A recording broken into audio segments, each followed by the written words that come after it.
Harrison Price from the historic Wall Center. And if you run a restaurant, you're probably too busy for this ad. You're thinking about how to get more orders flowing, new locations opening. You need to get more customers, keep them coming back. So really, you're thinking about Square, because Square Restaurant Tech helps more than 400,000 restaurants do all those things and more.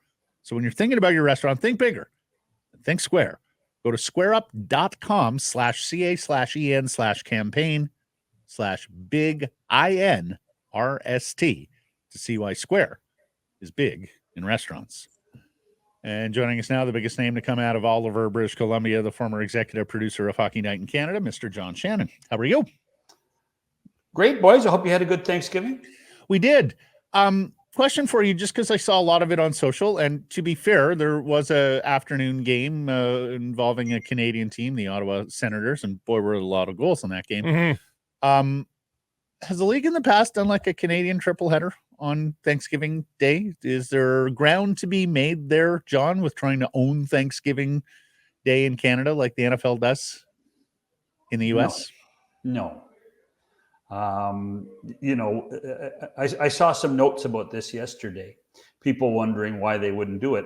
I think the bottom line is that it's too early in the season.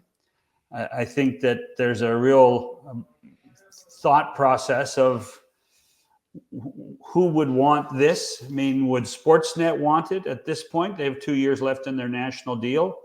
I'm not sure that it makes much sense. They would probably have some research done on that. And the other thing is that, teams have to submit dates. And I'm not necessarily sure that Canadian teams want to submit dates for afternoon games very often.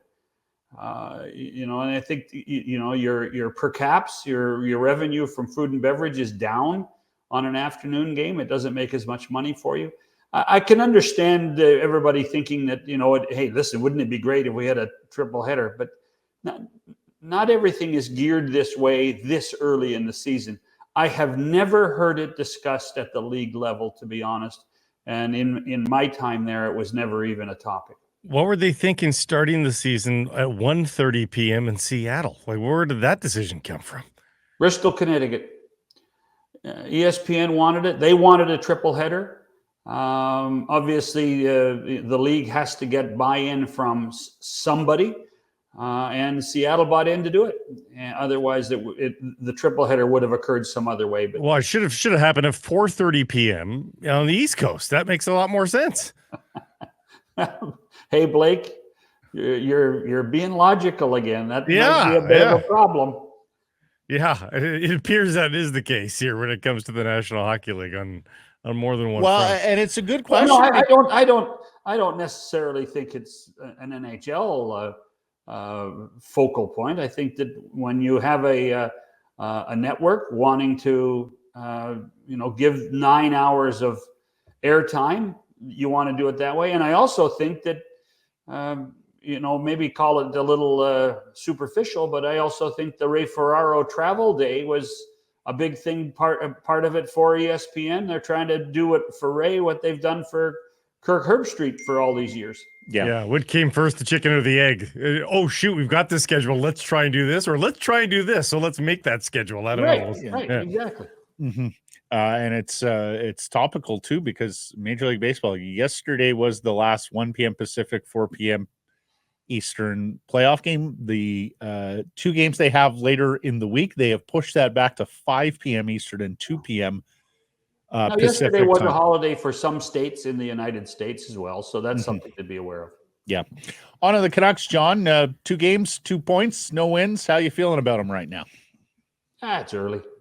When you mentioned baseball, baseball, you always say it's early, 40 to 60 games in.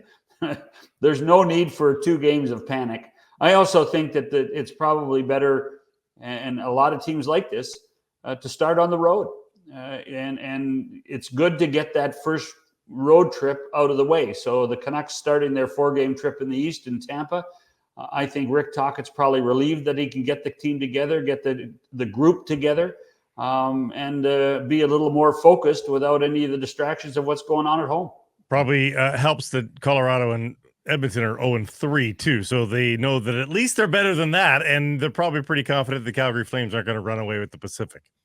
The fascination for me is not to change the topic completely, but if I'm in Edmonton or I'm in Colorado, who would be more concerned? I think that I'd be, after watching them play last night, I'd be more concerned about Colorado.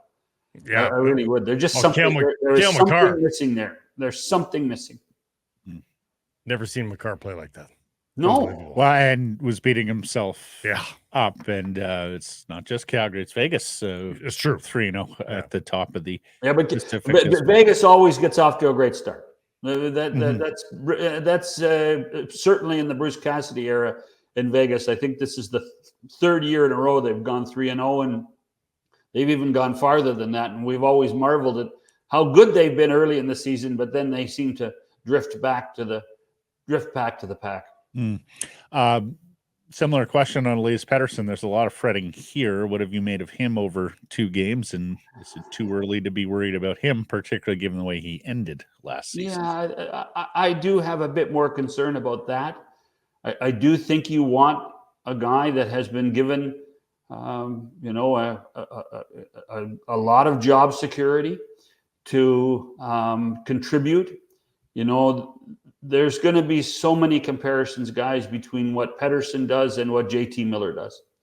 And there you saw it the other night, JT Miller doing what JT Miller does. Now, does he still make mistakes? Sure, but you can see his emotion, you can see his desire, you see his drive all the time.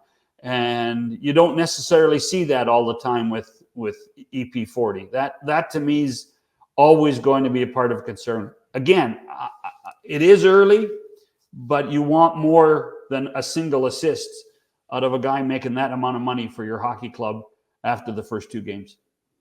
Yeah, never mind the counting stats, just presence too. I mean, there hasn't been a whole lot of presence from that line and from that player in particular. And, you're going to get tracked back to your paycheck, aren't you? I mean, like, he's going to have to live down the paycheck in a lot of ways. And given that the next comparable player in the lineup is JT Miller, and he plays such a noisy game, I mean, that comparison is going to be tough for Elias Pettersson to skate away from. Yeah, you're right, Blake. You're bang on. That to me is a big concern. I don't want to see Daniel Sprong. I don't want to see Teddy Bluger or Niels Höglander have more goals than Elias Pettersson ever. Now, I know it's just 2 games, but one of those pucks that he shoots has to go in the net. And I think he has to shoot more too. Mm-hmm. I just think he has to put the puck towards the net a lot more. And I'm sure that Rick Tocchet's talked about that with him on this trip. We got a glimpse at what the Canucks might look like Friday against Philadelphia when Tyler Myers lasts 1 shift and is shut down. Now he's a possibility for tonight, but Hughes winds up playing a career high more than 31 minutes. Are they one top 4 defenseman injury away from disaster here, John? I don't know about disaster. I mean, depth is always going to be a challenge, and you know that managers, and Patrick Alvin's no different, that he's always looking for adding a body here or there.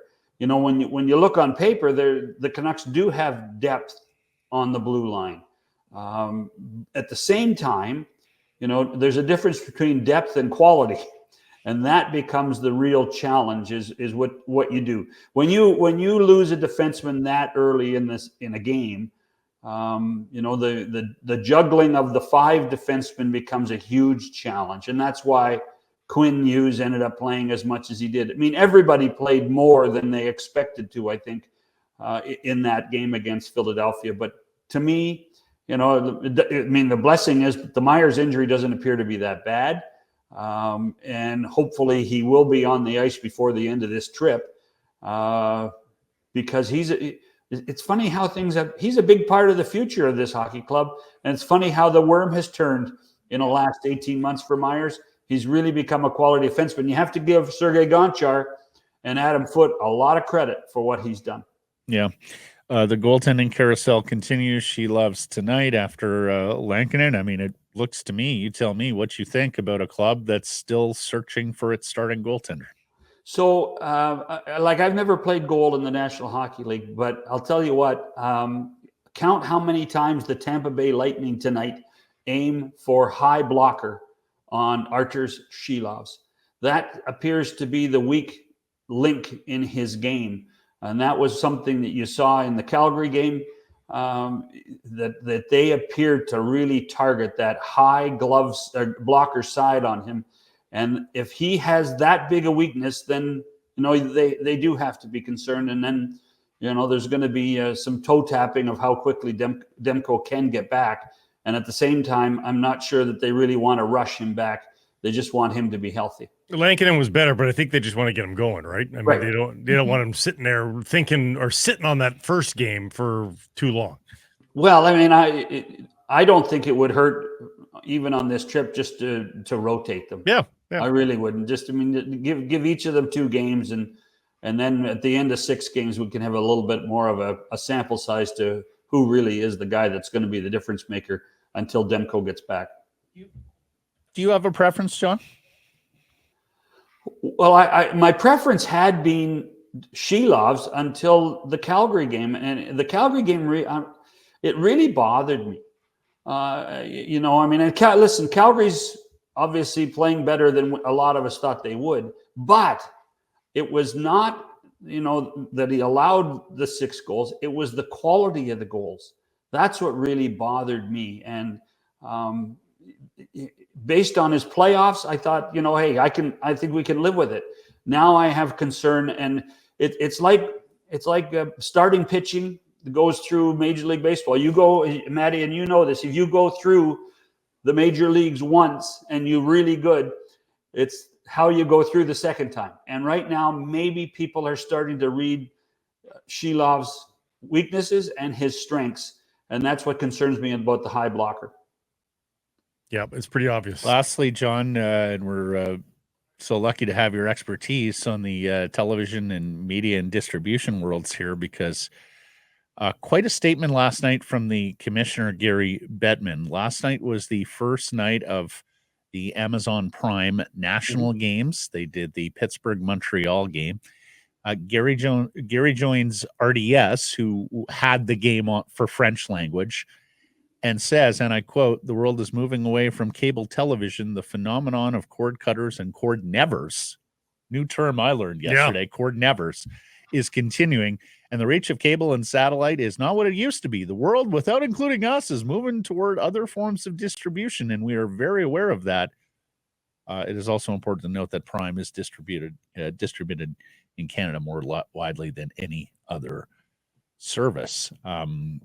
It almost sounds like the NHL is really does. Prime. There are more people with Prime than there are with cable. The thing with that is that most of them, we use Prime for shopping. Right. We don't necessarily use it for video distribution. And so that's the awareness that's going to have to happen.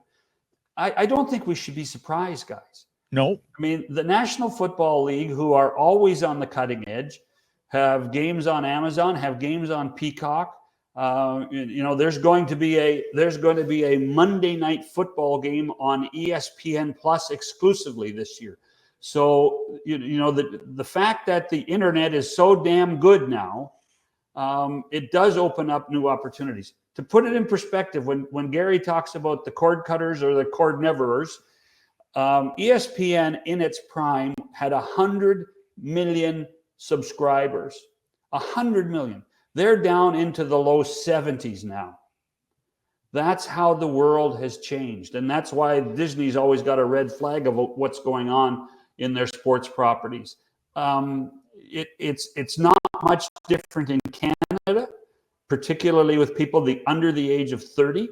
And so you have to be prepared for it.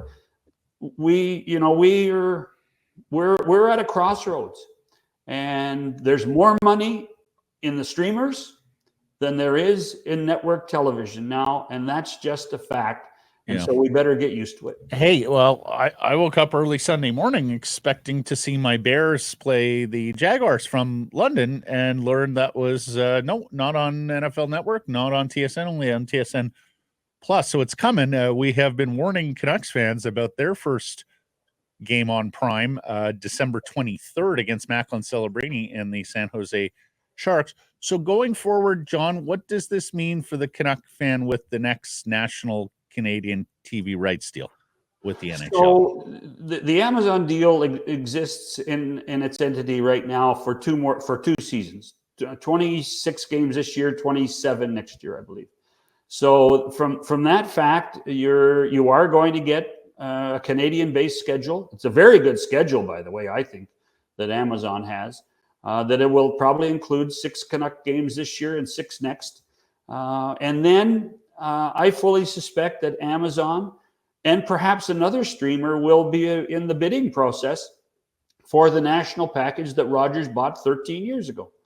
And that to me is going to be a big factor. Do I think that there'll be network hockey on a Bell property 2 years from now? I do. Do I suspect it on a Rogers property? I do. Do I expect it on a streaming property? I do. So I just think that we are getting a glimpse of the future, and that's going to be a fact. So bottom line is you're either going to have to keep up the cord or subscribe to both the Rogers and the Bell streaming services as well as Prime to watch all 82 Canucks games in a couple of years. You think? Well, I mean, it won't be. It might be. I mean, let's face it. Rogers has locked up the Canucks for what, another decade? So Rogers, if you're a Rogers subscriber, you're in pretty good shape. The question becomes is when the national deals do come down, how many will, if Bell gets part of it, how many will Bell get and how many will Amazon get? I suspect it'll probably be around that same number that we've talked about. 18 games national, Rogers would get 6, Bell would get 6, Amazon would get 6. That's just my guess based on precedent and what we've seen in past years. So if you're a little tight-walleted like Sakaris is, and you don't want to pay for it, ain't that the truth? You're going to lose 12 games. Yeah, you nailed him. He's the guy with all the dependents. That's I true. spend money compared to him. I'm just legitimately poor. You are legitimately cheap. People also prefer the product. I mean, I said this about MLS season pass, selfishly speaking. Just the picture is better, and that was the review on the Prime thing too. Was just that the picture is better. Do you know anything about the tech of this and why cable just doesn't seem, even on the HD channels, doesn't seem like it once was? Well, what I can tell you is that one of the big challenges of cable television is video compression. Yeah. Without getting too technical, the more you compress the video, the more channels you can put on your distribution system. When Prime puts a game on like they did in Montreal last night, it's not compressed at all. And it's native 4K. And native 4K is a beautiful picture. I thought their graphics package last night was fantastic. I thought their pictures were fantastic. They use more super slow-mos than most. So the replays are tight and crisp. And overall, I thought they had a pretty good start to a package that you guys are aware. It's always first impressions. Yeah, I think overall they made a pretty good first impression. I think that's right, and we're lucky to have you to shepherd us through all this, Senior Shannon. Thank you. I'm not paying for your subscription, Maddie. Don't butter me up too much. No paywalls here. No paywalls here. John Shannon every Tuesday here on Sakaris and Price. Thank you, sir. Until next week. Cheers.